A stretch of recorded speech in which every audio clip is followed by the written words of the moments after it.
Stranger Things is extremely popular on Netflix, but do you know everything about the series? Here's a list of 10 things you may not have known about Stranger Things.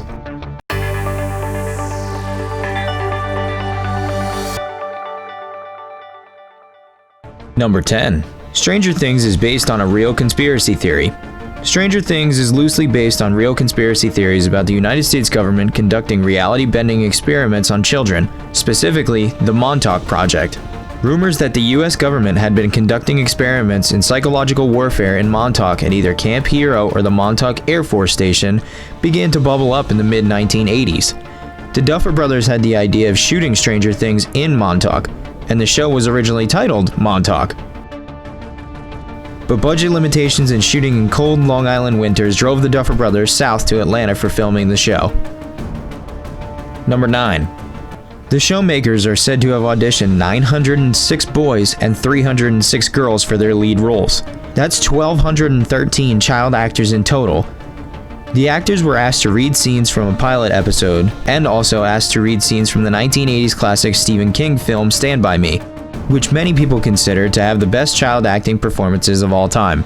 With the Duffer Brothers being big fans of Stephen King, they came across a tweet from him claiming Millie Bobby Brown to be a phenomenal actress. The Duffer Brothers agreed with Mr. King, casting her as the hero Eleven. Number 8. Eleven's character is based off of E.T., the extraterrestrial. While she's not an alien, Eleven is a government experiment that happens to escape. She groups up with the boys, and to hide her identity from those trying to find her, they put her in a pink dress and ridiculous blonde wig, very similarly to the way that they disguised E.T. in the film. In an interview with Millie Bobby Brown, she stated that the Duffer Brothers told me that the performance that they wanted me to resemble was that of E.T., and that relationship between E.T. and the kids. Number 7. Winona Ryder had to be convinced by the Duffer Brothers to play the role of Joyce. The Duffer Brothers met with Winona Ryder for a 4.5-hour-long meeting. In an interview, the Duffer Brothers said, "We actually talked very little about the show or the character of Joyce. We were mostly just getting to know each other." A star of the 80s, Ryder had been in hit films such as Beetlejuice and Heathers, and keeping with the 80s vibe of the show, the Duffer Brothers thought she would be a perfect fit.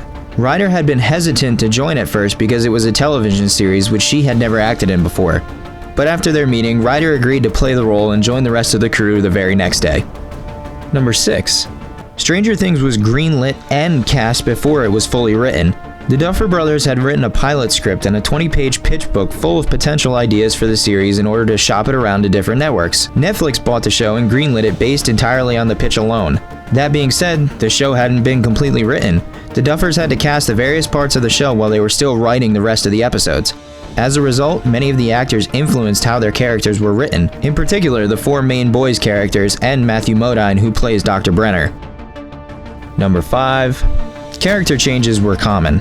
Speaking of character change, did you know that Steve Harrington, that we have all grown to love, was meant to be an insufferable character who met his demise at the end of season 1? Lovable Steve started out as the typical high school douchebag and was meant to ramp up that attitude throughout the season. But the Duffer Brothers saw that Joe Keery was an extremely likable person in real life, and thus changed his entire character arc. Just think about what the series would look like today if Steve had been the bad guy.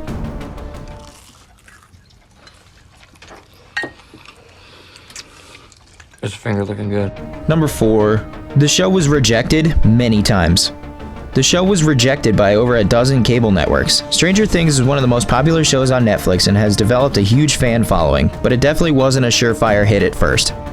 The Duffers shopped their original pitch to many different cable networks and were rejected by every single one before Netflix picked it up.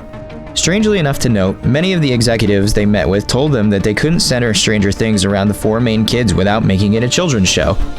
The Duffers were told to instead rework the show to be about Chief Hopper investigating the paranormal, like The X-Files. Would Stranger Things have the same draw if the story was centered around Hopper and not the kids' adventures? Let us know in the comments below. Number 3. The show was nearly an anthology series. Stranger Things nearly was an anthology series with new characters introduced each season. The Duffers had written season 1 to conclude as a standalone series in case they were not renewed for another season. There were also talks of each new season taking place in a different decade, going next to the 90s and concluding in present day with the new characters for each season. However, the show was such a hit that the Duffers had to keep going with the current cast and create new adventures and paranormal activity to keep audiences engaged. Number 2. We were never really supposed to see the Upside Down. Originally called the Nether, the Upside Down was actually never supposed to be seen on screen. In the initial Duffer Brothers screenplays, the Upside Down was heard, but never seen. The Duffers' thinking being that the deadly parallel world would be more scary if it stayed always off-screen. It was only to be experienced through sound, heard through radios and walkie-talkies, and described by those who had experienced it. Hearing this now definitely gives it a spooky feel, but if we never saw the Upside Down, we wouldn't have a real glimpse into another dimension and see what goes on there. And number 1. The show is full of CGI effects and practical effects. In the age of modern TV and film, many effects are now pulled off digitally. But staying with the 80s feel of the show, the Duffer Brothers created effects practically, claiming that they looked better than computer-generated ones. The Demogorgon is the prime example of past and modern effects colliding. One of the ways they brought the Demogorgon to life was through animatronic work, with a machine effective enough it terrified some of the children on set. There was also, more simply, a man in a Demogorgon suit. Though the brothers admit not everything they wanted could be achieved the old-fashioned way, for scenes where the monster was doing something inhuman, computer-generated effects were used, of course. Another mainstay effect in the show is that of the Void. The Void is where Eleven goes in her mind, where she uses extrasensory powers to find people. The effect was actually very simple to pull off. To achieve the ethereal plane, all they really did was build a mini-sized hockey rink, fill it with water, and surrounded the whole thing with black theater drapes. It was a very simple filmmaking technique to portray an abstract and sort of bizarre idea that we were trying to go with for Eleven's mind, said the Duffer Brothers.